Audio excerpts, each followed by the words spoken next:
Hi, everyone. Welcome to this special mini episode of the Doc Talk podcast. Today, we're joined by Dr. Christine Faubert, Vice President of Health Equity and Mission Impact at Heart and Stroke. With a PhD in population health and over 25 years of experience in public health and the nonprofit sector, she leads national and global efforts to close gaps in women's heart and brain health and drive equity across the system. Welcome, Christine. Thank you. We're so thrilled to have you here, and we wanted to get right into this because this is really exciting for us. Shaz and I work, Shaz in the emergency room, I'm a family doctor, and we see the impact of heart and stroke and heart and brain health really on our patients' lives and their families' lives. So we really appreciate that you've created something new. So can you share what the riskscreen tool is and why Heart and Stroke developed it?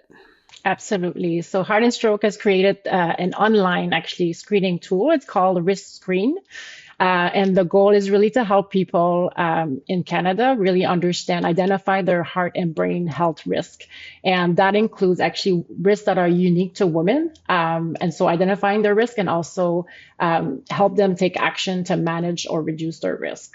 So we have actually three goals. So one is really enabling them to understand their risk, what are their personal unique risks for themselves. We want to really support people to learn about their specific risk factors. And as I mentioned, risks that are unique to women's, and then really driving or motivating action to equip people to really reduce or manage or prevent their risk actually. And to equip them with just having conversations with their family and healthcare practitioners like the two of you.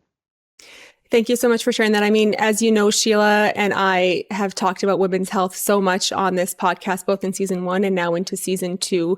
And we know that women are under-researched and underrepresented when it comes to many aspects of health, and especially in heart health. Can you tell us what some of the key risk factors are in the tool that the tool helps people to identify? Yes, absolutely. So Heart and Stroke's riskscreen is really, I should say it's for adults 18 years plus. It's for everyone in Canada, really, whether you have, whether people have a condition, existing heart or brain conditions or not. And the goal is really to help them identify their unique personal risk factors for heart disease and stroke. And so the risks that are in the tool, we are looking at, and we've worked with experts across the country to really identify what are the most critical ones, what are the most important ones that we want people to know, to learn about. So we have the typical medical risk factors such as high blood pressure, for example, high cholesterol, diabetes. We're also looking at any existing conditions or past events that people might have had, such as like a cardiac arrest or heart attack, or if they're living with heart failure as an example, or if they have diabetes. Of course, we're looking at any, a number of lifestyle related risk factors, like the ones that we know really well, but are still really critical, such as physical activity, diet, of course, tobacco, vaping, nicotine use, alcohol, sleeping habits, and so on. You've highlighted women's, as being critical. So we know there's been a lot of research lately that's really highlighted some unique risks that women face, especially as they go into different stages of their life. So we are looking at risks such as complications of pregnancy and menopause, as an example. And then we are also trying to highlight risks that people might have that they cannot really change, but but they're still really critical for them to learn about or to know, such as, how your age impact your risk, your family history, for example, or your sex and gender, as I mentioned, or even your ethnicity, or if you're Indigenous as an individual, it puts you at higher risk for certain conditions.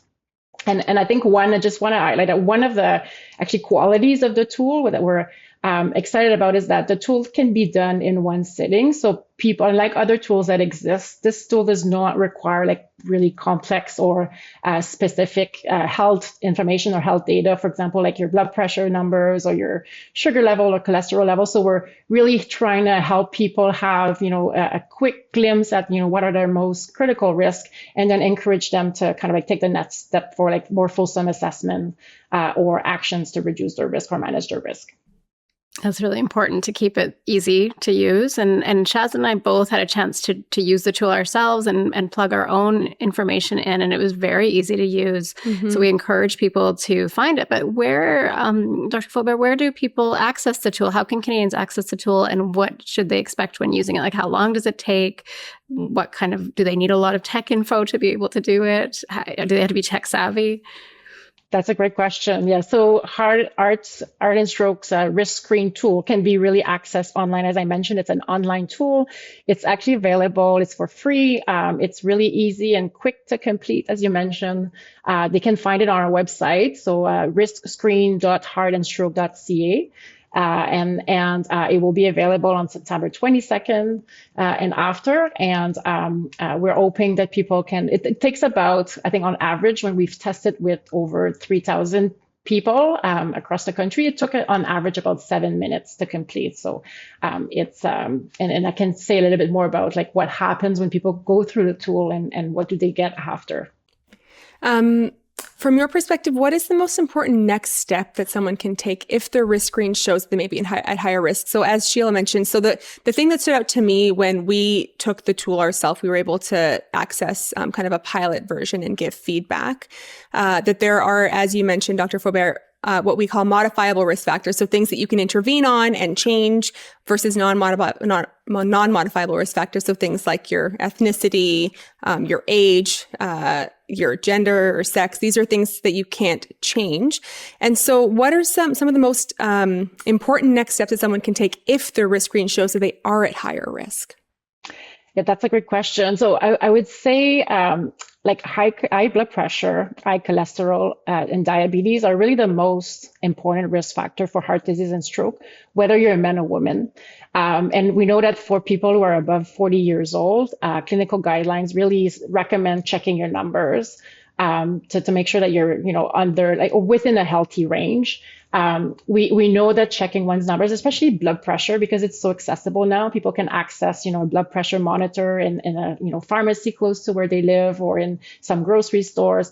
We really, one of the key next steps that we encourage people to do is, if you haven't had a baseline or if you haven't had your blood pressure checked in the last 2 years, just go to a local pharmacy, check your numbers.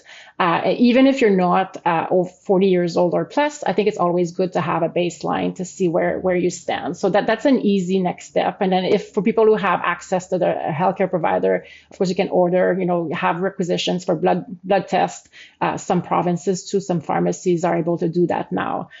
You mentioned as well in terms of like the more modifiable risk. I think, it's been challenging for people, I think, to try to integrate more physical activity and, eat better in today's context. People are so busy.